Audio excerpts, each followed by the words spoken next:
kubadda cagta waa waxay dhalinyarada cuslaatay oo quraanka ka raagtay muddo fog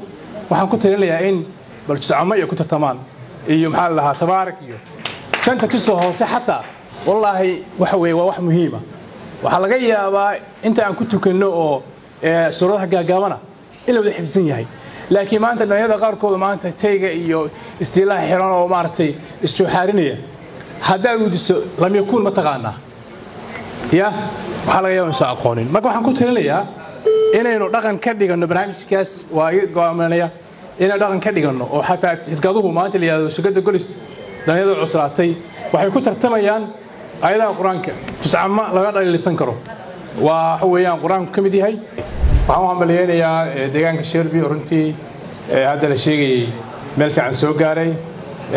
degmada ku guuleysatay Boosaaso ayadana waa hambaleynayaa waxaan ku hadlayaa magaca Jaamacadda Badacas runtii sharaf ay noqotay barnaamij ka qaadano maadaama tacliin iyo waxbarasho looga hadlayo tartanka waxa uu qabto waxa kamid ah in uu sameeyo aqoon kororsi dadku ay aqoon ka kororsanayaan dhanka kale waxa uu sameeyaa wax weeyaan waa bandhig hibo iyo hal abuur oo ay ku soo bandhigayaan dadka aqoonyahanka tartamaya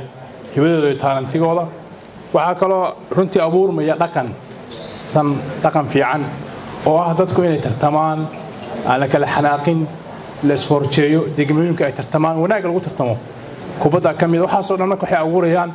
social integration bulshada is dhex gasho ayay abuurayaan marka in la dhiirigeliyo barnaamijyadaas oo leeyahay ay shirkadaha waxyaabaha ay dhahaan payback ama social responsibility waxyaabaha ay bulshada ku celinayaan in halkaas maalgelinta u badiyaan way fiican tahay hal abuurka ganacsiga la dhiirigeliyo waa muhiim oo barnaamijkan hadda aqoon baa meesha ugu soo madhigaya laakiin waxa nafaca u leh dhalinyarada aqoontan kaliya yeesu ku koobnaanay hal abuurkan in la dhiirigeliyo oo degmooyinka ama dhalinyaradu ay soo bandhigaan hal abuur ganacsi ay ku tartamaan oo marka shirkaduhu iyo dadkii kala muxsiniina ay marka ay maalgeliyaan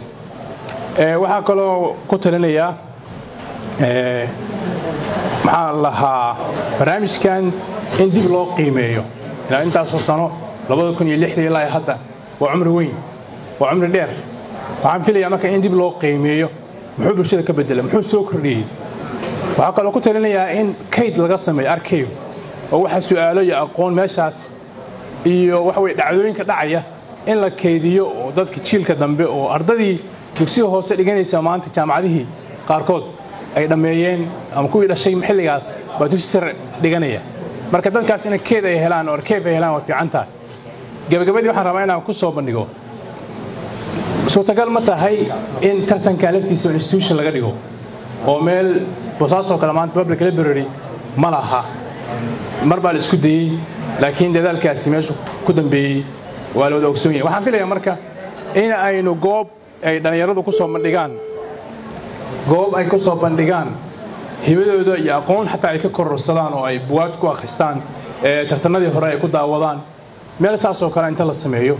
la isku yimaado hool leh halka tartanada ka dhacaan tartanada in lagu koobin kaliya ka wada thaqaafigaayo laakiin kuwa diiniya xataa waxa kale oo kamid ah institutionada xataa wasaaradaha shaqaalahooda kale in xataa tartano ay soo abaabuli karaan shirkaduhu sidoo kale